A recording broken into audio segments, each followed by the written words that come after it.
Jadi biarlah waktu yang akan menjawabnya, bukan polisi yang akan menjawabnya. Apalagi sampai ditangkap, sampai didatangi rumahnya tengah malam dengan puluhan petugas lalu kemudian menangkap. Itu makin tidak sehat bagi demokrasi.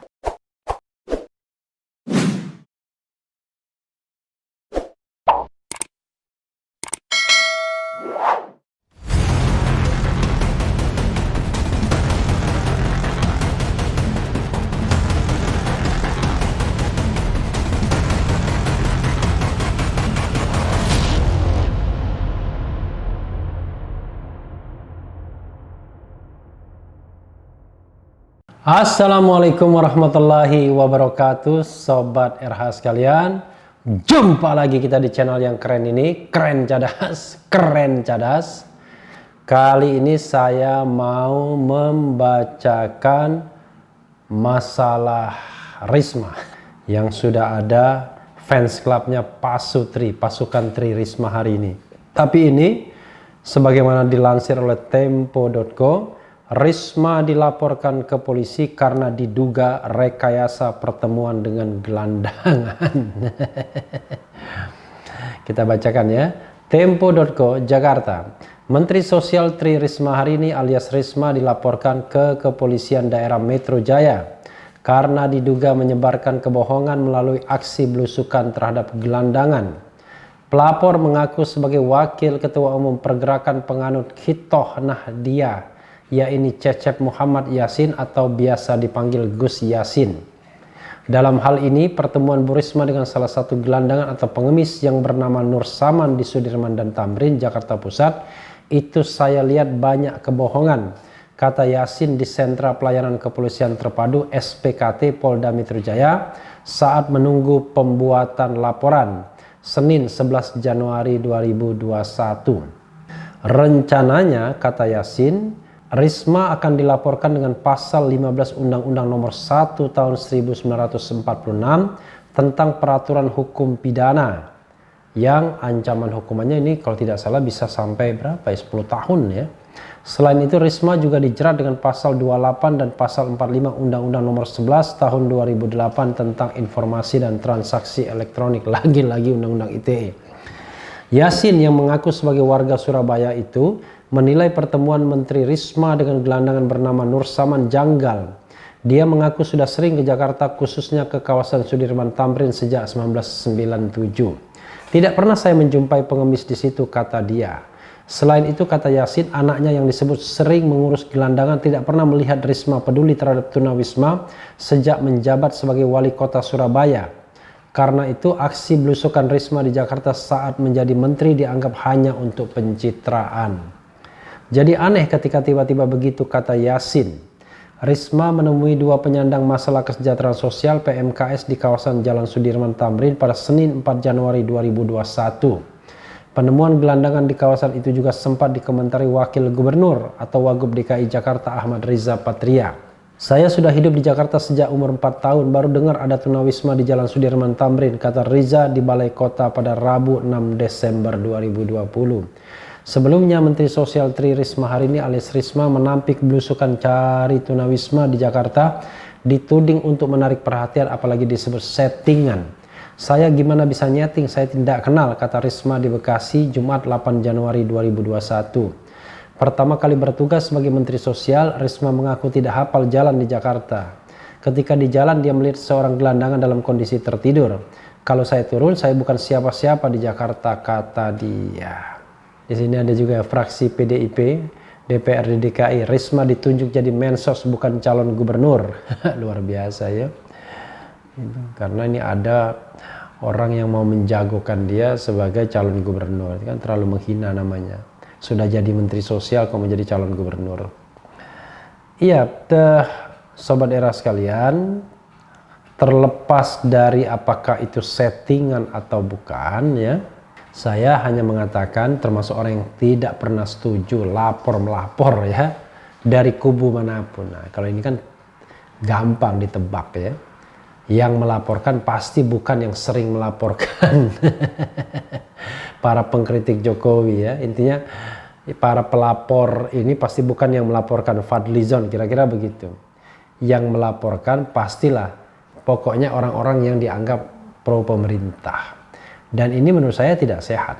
Karena itulah berkali-kali saya mengatakan bahwa alangkah baiknya kita biasa menerima perbedaan pendapat.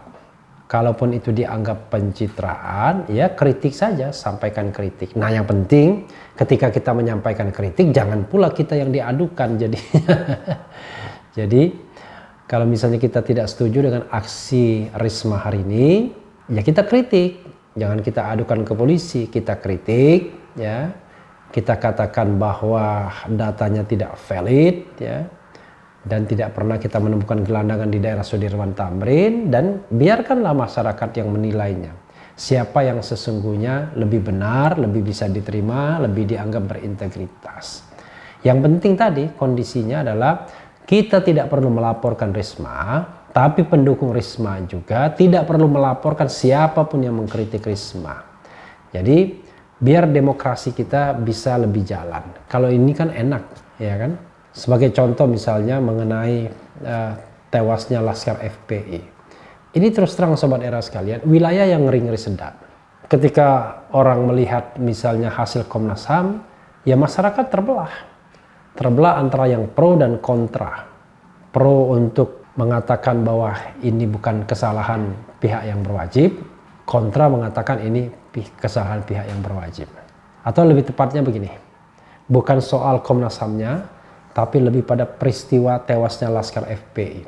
Pasti masyarakat juga terbelah antara yang mendukung polisi dan yang mendukung FPI. Itu wajar saja dalam sebuah dinamika. Yang paling penting adalah tidak menggunakan kekuasaan apapun untuk membungkam baik mereka yang pro maupun yang kontra dalam masalah ini. Jadi biarlah kasus ini dikawal masyarakat secara bersama-sama dan masing-masing pihak menunjukkan integritasnya. Siapa yang genuine, siapa yang berbohong.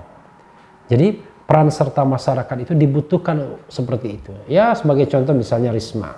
Kalau Menteri Sosial memang melakukan ini sebagai sebuah settingan, ya lama-lama nanti dia akan tergerus sendiri legitimasinya. Justru karir politiknya yang tadinya moncer akan stop sendiri.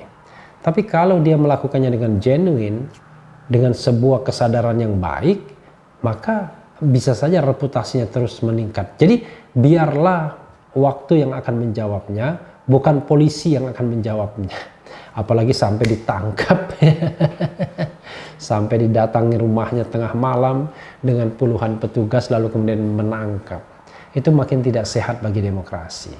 Saya selalu mengatakan, tangkaplah orang-orang jahat. Koruptor itu harus ditangkap.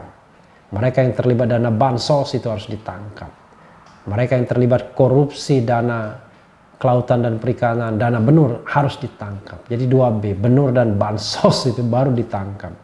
Jangan sampai menangkap orang-orang yang hanya berbeda pendapat atau seperti yang kita sering katakan korban-korban dari Undang-Undang ITE dan juga Undang-Undang Pidana peninggalan zaman kolonial, peninggalan zaman Belanda yang belum sempat kita ubah. Jadi Sobat Era sekalian, sekali lagi mudah-mudahan kita dewasa dalam berdemokrasi, balaslah pendapat dengan pendapat.